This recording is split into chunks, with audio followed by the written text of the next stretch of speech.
senhor vereador Carlos Comaceto, nesse momento presidente da Câmara dos Vereadores, nosso homenageado Clemente, sua esposa Cíntia, o nosso professor dedicado, com aquele nome tão difícil que eu não vou me arriscar a dizer aqui, e a nossa querida cidadã de Porto Alegre também, Ibias. Eu acho que uma maneira de homenagear a caminhada de um homem do meu tempo, nascido num ano quase parecido com o ano que eu nasci, Clemente, é contar alguns momentos da minha vida que hão de ser os momentos da tua vida. Primeiro, quero me congratular por esse trabalho e essa preocupação com a ataxia cerebelar, doença degenerativa, e dizer que aí nós nos encontramos. Eu faço uma cruzada em Porto Alegre e arredores de Porto Alegre, na região metropolitana, na busca da prevenção do único câncer que é prevenível no corpo humano, que é o câncer do colo do útero. E me envolvi também com câncer de mama, bandeiras que tenho defendido nessa tão complicada rede pública de saúde, que a Constituição nos aponta como um dever do governo, mas que todos os governos, de todas as ideologias, têm dificuldade em cumprir. Quero dizer também que venho da época do golpe militar. Ainda lembro a polícia de Lacerda, Carlos Lacerda, um destruidor de presidentes trabalhistas, batendo a porta da minha casa na rua Justiniano da Rocha, no Rio de Janeiro, e eu, imaginando que meu pai ia ser preso, me viro para olhar a mesa onde ele tinha se sentado para tomar um café e escutando as notícias do golpe pelo rádio, e não encontrei mais meu pai, mas uma xícara de café com leite fumegando e uma fatia de pão mordida. Aquela era a imagem da ausência, a imagem da perseguição que viria com o passar dos dias, era a imagem da tragédia. Só fui ver meu pai tempos depois, uma vez que ele era um homem muito envolvido com a reforma de base que o presidente João Goulart gostaria de fazer. Também me envolvi com as esquerdas de maneira honrada e muito me honrou este momento histórico do Brasil, onde pude militar na AP, fazendo resistência no Júlio de Castilho com os meus colegas e depois na Faculdade de Medicina da URGS. Assim como tu no PCB, nós no braço católico do PCdoB, que era a AP. Vejo também que em determinado momento a tua biografia se encontra com Augusto dos Anjos, o nosso poeta querido, talvez o poeta de melhor léxico que o Brasil tenha tido. Augusto dos Anjos, um poeta que sofreu violentamente a discriminação porque era um homem doente. Morreu moço com tuberculose, ele que veio da Paraíba para tentar se tratar no Rio de Janeiro, e mostra toda a sua indignação em versos íntimos. Vê, ninguém assistiu ao formidável enterro da tua última quimera. Somente esta ingratidão, esta pantera, tem sido tua companheira inseparável. Acostuma-te a essa lama que te espera. O homem que nessa vida miserável nasce entre feras, sente uma inevitável necessidade de também ser fera. Toma o fósforo, acende o teu cigarro. O beijo amigo é a véspera do escarro. E a mão que afaga é a mesma que apedreja. Portanto, se ainda existe alguém que causa pena à tua chaga, apedreja esta mão vil que te afaga e escarra nesta boca que te beija, mostrando a sua inconformidade com a desorganização dos pensamentos quando se é preto, quando se é judeu, quando se é homossexual, quando se é doente da tísica precoce, da tuberculose. Mas eu também caminhei um pouco pelo caminho do teatro e fiz parte no Colégio Júlio de Castilhos do grupo Atelier, Carlos Alberto Lontra, nossos amigos queridos. E aí, para fazer a verdadeira saudação desta casa, pelo seu presidente, que ajudou a comandar a unanimidade desses vereadores em te dar o título de ser cidadão da nossa cidade, eu não posso me lembrar de um trecho de Antonin Artaud, mas hei de dizer que nos momentos em que não havia a miséria da loucura na cabeça de Antonin Artaud, ele fazia a delação de como os homens eram e são tratados nos manicômios desse mundo. Como os homens são maltratados quando sofrem da demência e não podem se defender pelos homens que cuidam de homens loucos, pelos médicos que cuidam de homens loucos. Não vou me lembrar de um texto de Antonin Artaud, mas vou fazer uma saudação através de Jair Campos, o nosso poeta capixaba, que também escreveu peças para o teatro. Eu sou Clé e sempre fui um homem de teatro. Um homem que empresta sua vida a esses metros de tablado, este é verdadeiramente um homem de teatro. Por isso, num tempo como esse, de grandes tragédias no Brasil, mensageiro do canto eu me apresento. Sem marcas ou cicatriz, limpas as mãos, minha alma limpa, e expresso a minha palavra com força de documento, para distrair pessoas de si, já tão desatentes, Clemente. Eu não canto, eu só canto quando brilha nos olhos de quem me ouve a esperança. Muito obrigado. Convido o Dr. Goulart a reassumir os trabalhos da Previdência.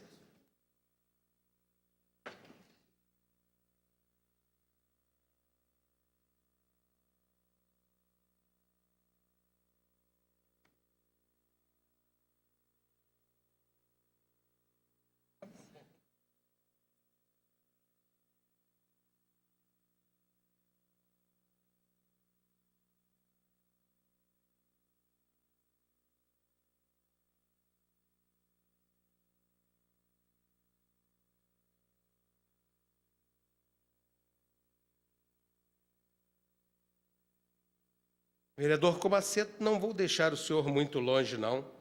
Vou convidá-lo a vir aqui e já lhe cumprimentando por esse momento importante de sua autoria, pois devemos entregar o título honorífico e a medalha de cidadão honorífico da cidade de Porto Alegre a Clemente Vizcaíno. Vereador Comaceto.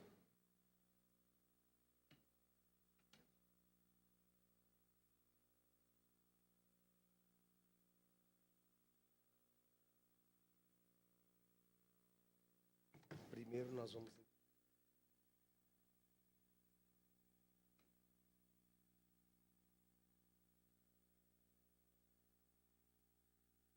Pode chegar você.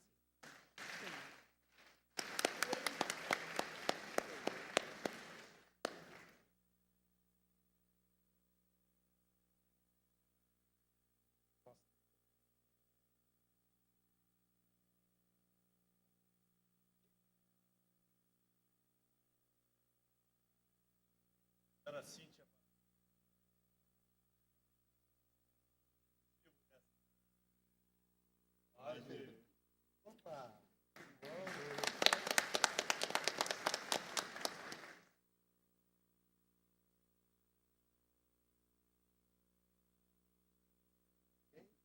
Parabéns, olha lá.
E agora, com a palavra em nossa tribuna, o cidadão honorário da cidade de Porto Alegre, senhor Clemente Vizcaíno.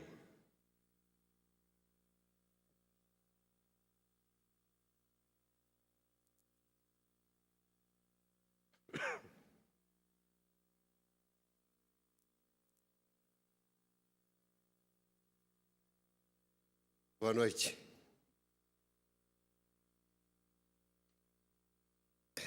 Excelentíssimo senhor presidente da Câmara Municipal de Porto Alegre, vereador, companheiro de teatro Humberto Goulart, a minha amada, minha bela mulher, Cíntia, meu amigo presidente da Associação dos Parentes e Portadores de Ataxia, o Eduardo, até hoje eu não aprendi a falar o sobrenome do Eduardo. Raumenschlacker, não sei. E a minha amiga representante da presidência do Conselho de Cidadãos Honorários de Porto Alegre, minha querida amiga Isabel Ibias. Senhoras e senhores vereadores, amigos e familiares, é tanta formalidade que eu não estou acostumado com isso, mas quando começou a tocar o hino nacional, eu lembrei do meu pai, que ele falava uma coisa assim, velho espanhol, anarquista, duro, tive sempre divergências bravas com ele. Ele dizia, não adianta o meio termo, ou você mata ou você não mata, na época da repressão mais brava, né? Ou você entra de vez ou não entra de vez.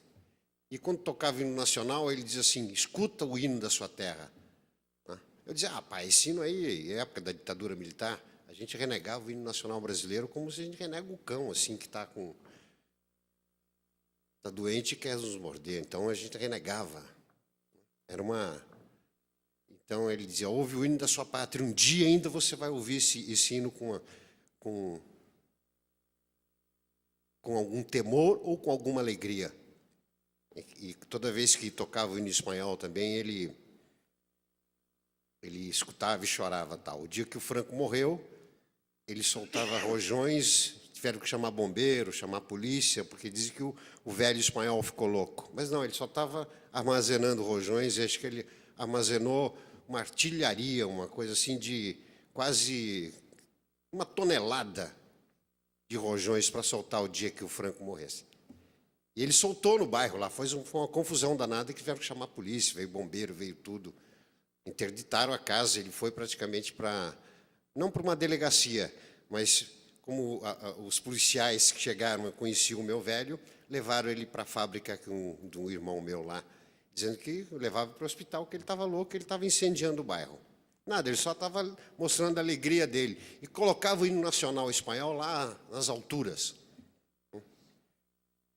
Eu acho que essa homenagem é um pouco para ele também, para esse meu velho, que eu tive sempre foi uma pessoa muito dura e eu nunca prestei contas com o meu velho. Né? Nunca conversei com ele assim, de pai para filho, porque não dava. Dizia assim, pai, eu vou me atirar do 10º andar. Ele dizia, faça isso. E não perguntava para você se você fez ou não fez. Eu me lembro uma vez que eu perguntei, falei, eu acho que eu vou fazer jornalismo. Não, antes eu falei, olha, acho que eu vou fazer sociologia política, que estava naquela época toda, queria, né? Ele falou, faça.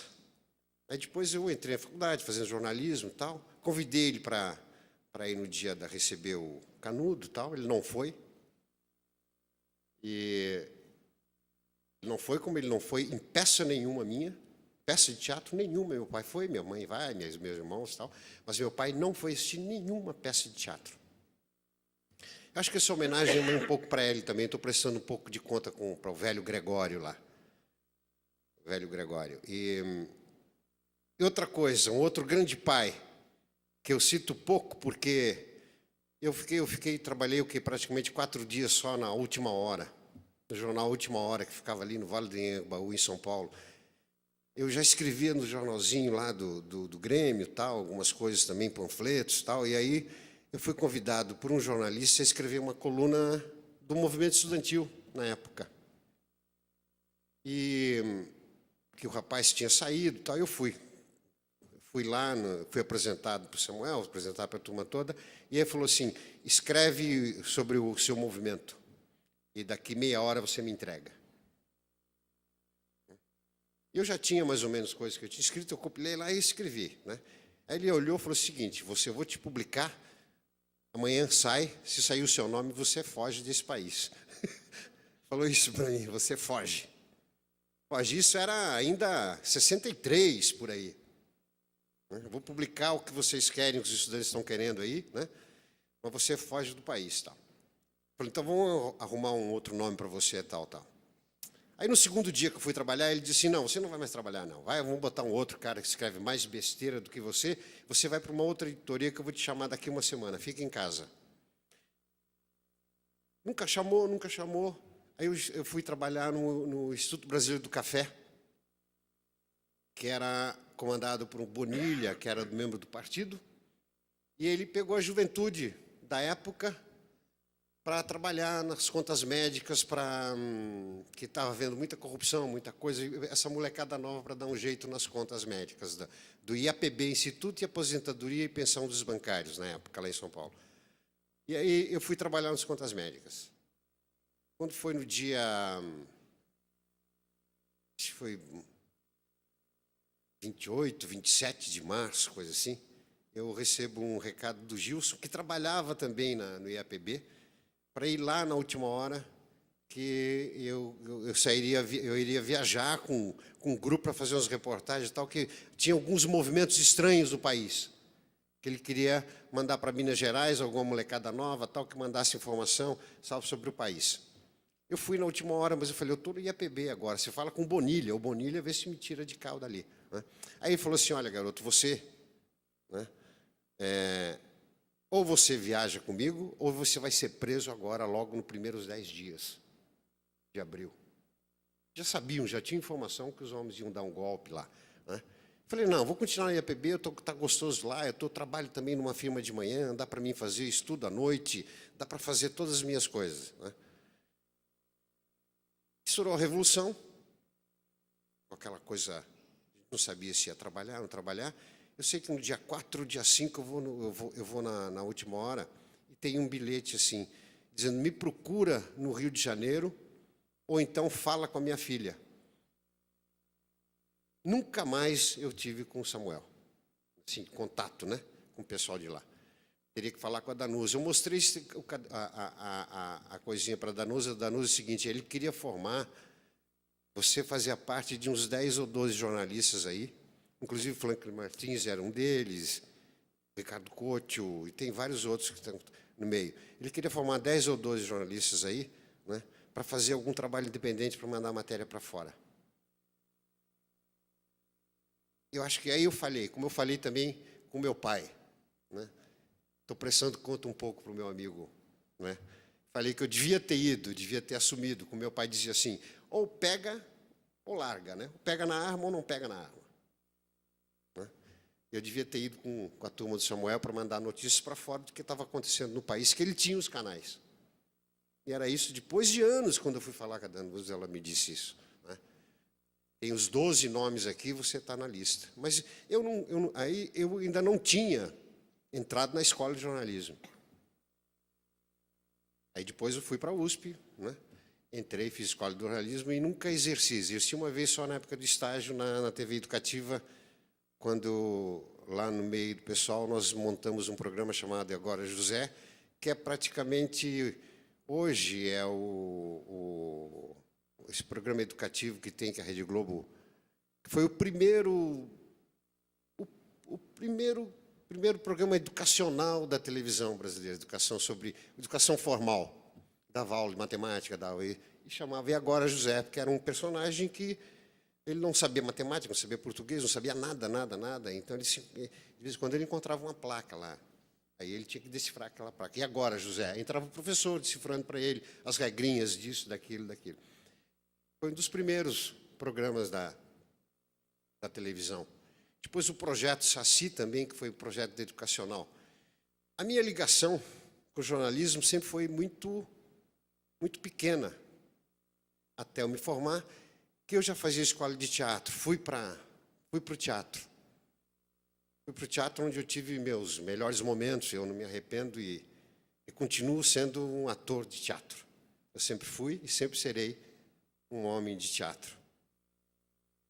E eu acho que é isso. Porto Alegre entra na minha vida no teatro também. Eu vim aqui a Porto Alegre em 88 fazer uma peça chamada O Homem sob o Parapeito da Ponte, com meu amigo Carlos Vereza, que eu falei com ele, ele falou assim: ô Clementinho, você vai receber um prêmio tão longe, né?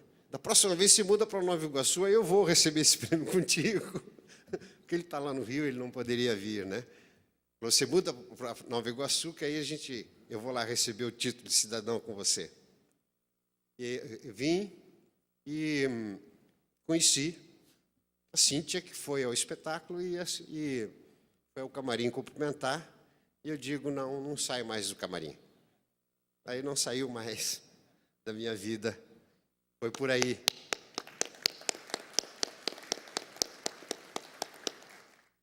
Foi por aí que eu estou em Porto Alegre desde 88. Né? Eu estou vendo amigos importantes aqui da minha vida. Estou vendo o seu Guilherme ali, que é portador também da taxia, e veio lá de Belém Novo. Estou vendo o senhor aí, o senhor me comoveu, seu Guilherme. Não sei se ele veio de ônibus, deve ter vindo. A questão da taxia é uma coisa séria e eu acho que a gente vai fazer os debates, audiência pública para conseguir. Mas eu estou vendo pessoas importantes da minha vida, como Aceto. Eu te agradeço por isso. Eu recebi recados de vários amigos meus, telefonemas, e-mails de atores, né?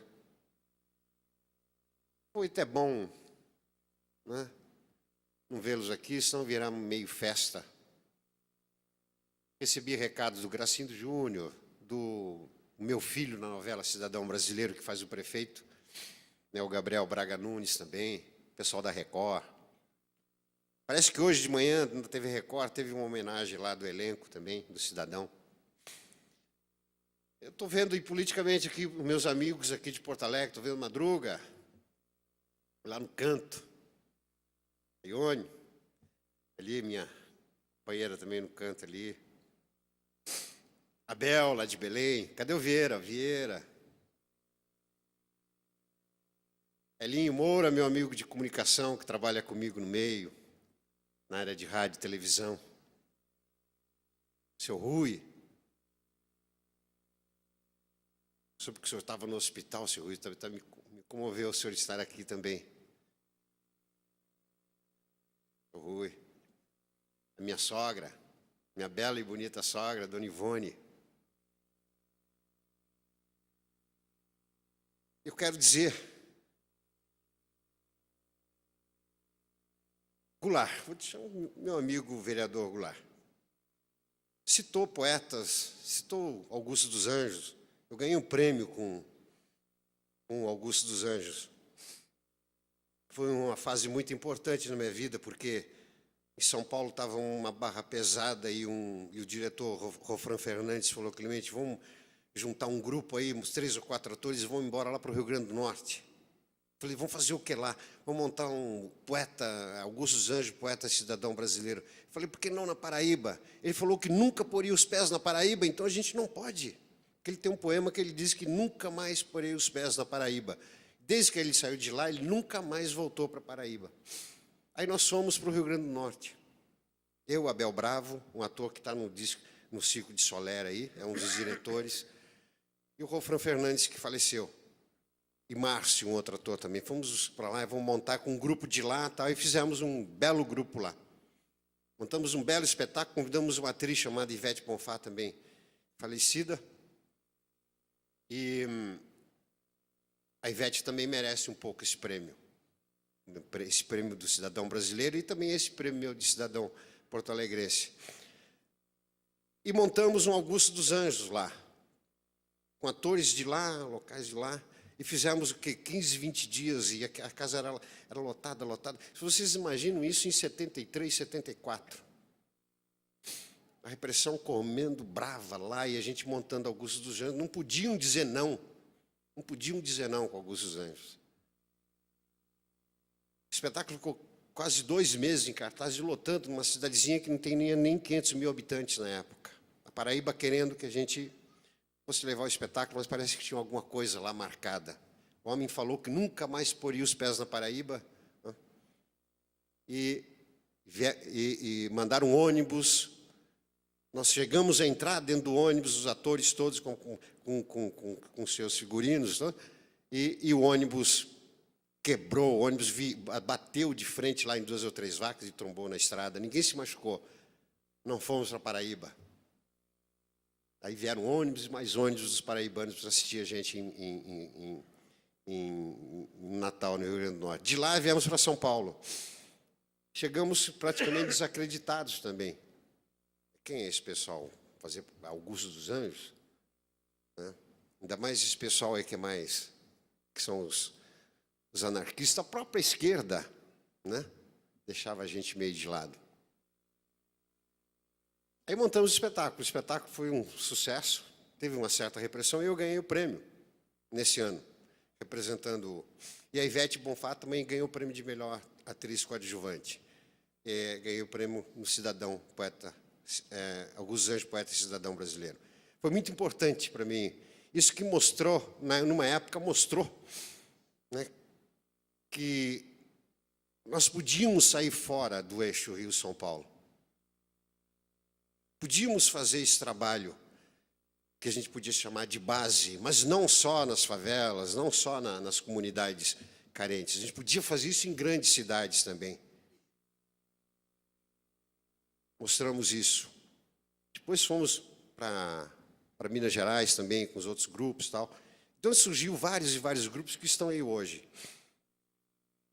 O Augusto dos Anjos, para mim, acho que foi o grande marco, que eu tinha feito um grande espetáculo lá, que era o Perguinte, do Ibsen, direção do Antunes, na qual eu fui citado.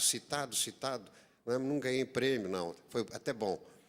Eu tinha feito um outro espetáculo chamado O Desembestado, de um velho comunista baiano, Ariovaldo Matos, também. Citado. Mas o Augusto dos Anjos praticamente me incluiu no meio da classe teatral. Comecei a fazer parte da inteligência teatral paulista. Depois eu fui para o Rio de Janeiro e lá desenvolvi um trabalho também grande. Arthur, nunca fiz nada do trabalho dele, mas conheço. Já declamei coisas dele e tal, já usei o método dele, da loucura, de várias outras coisas também. Mas, enfim, pessoal, estou cansando todo mundo aí. A vida é pequena. E ela não cabe na nossa palma da mão. Mas ela pode ser jogada de tudo que é lado, todos os cantos. E eu acho que a palavra, a sinceridade e o companheirismo, isso independe de tendências políticas. Sabe, o companheirismo e a certeza de que você quer determinar alguma coisa na sua vida, ou tentar chegar em algum ponto, seja filosoficamente ou não, eu acho que aí ela cabe. A vida é grande demais, mas cabe numa palma da mão. Cabe. Hoje, minha vida está em 2 folhas de papel aqui.